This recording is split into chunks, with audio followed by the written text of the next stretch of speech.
வணக்கம் நேயர்களே.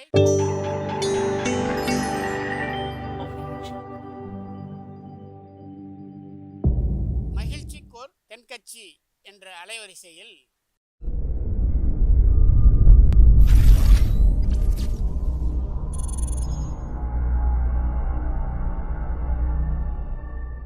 சிரிப்போம், சிந்திப்போம், செயல்படுவோம் என்ற தொடர் நிகழ்ச்சி தினமும் காலை 8 மணிக்கு யூடியூப் அலைவரிசையில் ஒளிபரப்பாகும் என்பதை மகிழ்ச்சியோடு தெரிவித்துக் கொள்கிறோம்.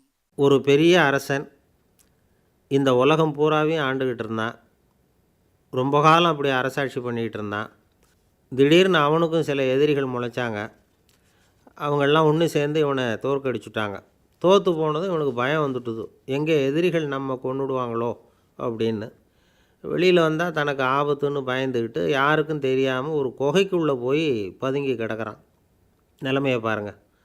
முதல் நாள் அரண்மனையில் அதிகாரம் பண்ணிக்கிட்டு இருந்தவன் மறுநாள் குகையில் பயந்து போய் பதுங்கி கிடக்கிறான். ராத்திரி நேரம் வந்தது, பசி வயத்தை கிள்ளுது, பிச்சை எடுத்து சாப்பிட வேண்டிய நிலைமை. பிச்சை எடுக்கிறதுக்கு பாத்திரம் வேணுமே, என்ன பண்ணுறது அப்படின்னு அங்கேயும் இங்கேயும் பார்க்குறான். ஒரு மூலையில் யாரோ விட்டுட்டு போன ஒரு ஓடு கிடக்குது. அதை எடுத்துக்கிட்டு புறப்பட்டான். இருட்டில் வழி புரியல. ஏதோ ஒரு யூகத்தில் காலை மெதுவாக எடுத்து வச்சு நடந்து போய்கிட்டுருக்கிறான். வழியில் ஒரு கருப்பு நாய் படுத்து கிடந்தது. இருட்டில் அவன் இது கண்ணுக்கு சரியாக தெரியல. அவனுக்கு தவறி போய் காலை வச்சுட்டான் அது மேலே. நாய் சும்மா இருக்குமா, வள்ளுன்னு விழுந்து கடிச்சு விட்டுது.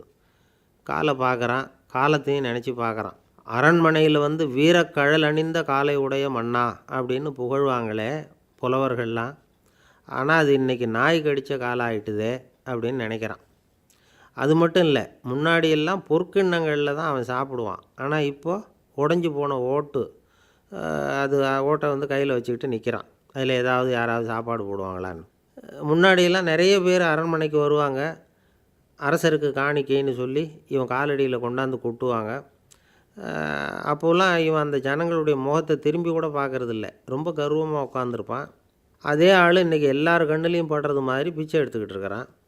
அப்போலாம் காணிக்கைகளை தன்னுடைய கையால் வாங்கிறது தனக்கு கௌரவ குறைச்சல்னு நினச்சி தன்னுடைய வேலைக்காரங்களை விட்டு தான் அதை வாங்க சொல்லுவான்.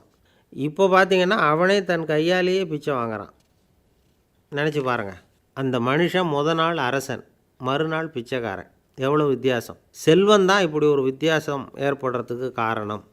அப்படிப்பட்ட செல்வம் வாழ்க்கையை நடத்துறதுக்கு நமக்கு தேவை தான். ஆனால் அதையே நாம் அடைய வேண்டிய பயனாக நினைக்கிறோம் பாருங்கள், அதுதான் வேடிக்கை.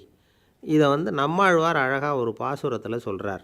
ஒரு நாயகமாய் ஓட உலகுடன் ஆண்டவர், கருணாய் கவர்ந்த காலர், சிதைகிய பானையர், பெருநாடு காண இம்மையிலே பிச்சைதாம் கொள்வர், திருநாரணன் தாழ் காலம் பெற சிந்தித்து உய்மினோ அப்படிங்கிறார் நம்மாழ்வார்.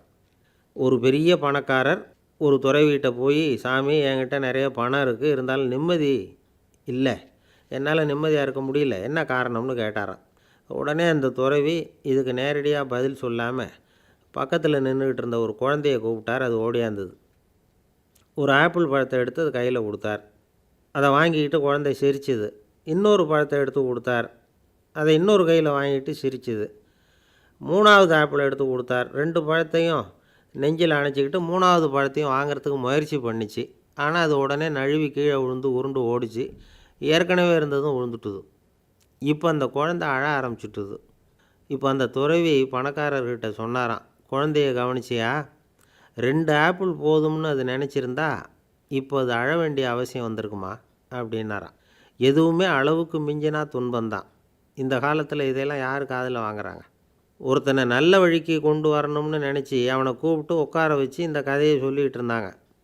சொல்லிவிட்டு அந்த குழந்தை செஞ்சது தப்பு தானே அப்படின்னு கேட்டிருக்கிறாங்க. ஆமாம், தப்பு தான், நானாக இருந்தால் அப்படி செஞ்சுருக்க மாட்டேன் நானா இவன். 2 பழமே போதும்னு சொல்லியிருப்பியா அப்படின்னு கேட்டிருக்காங்க. அப்படி இல்லைங்க, அவர் கொடுக்க கொடுக்க ஒவ்வொரு பழமாக வாங்கி பின்னாடி வச்சுட்டு மறுபடியும் கையை நீட்டுவேன் அப்படிங்கிறானா. இவெல்லாம் எந்த காலத்தில் திருந்துறது? ஐயா தென்கட்சி கோ சுவாமிநாதன் அவர்களின் மகிழ்ச்சிக்கோர் தென்கட்சி தொடர் நிகழ்ச்சியினை கேட்டு பயன்பெறுங்கள். நிகழ்ச்சியினை பிடித்திருந்தால் உங்களுக்கு கமெண்ட் பாக்ஸில் உங்கள் கமெண்ட்டுகளை பதிவு செய்யுங்கள், ஷேர் செய்யுங்கள், லைக் செய்யுங்கள், கண்டிப்பாக சப்ஸ்கிரைப் செய்யுங்கள். நன்றி, வணக்கம்.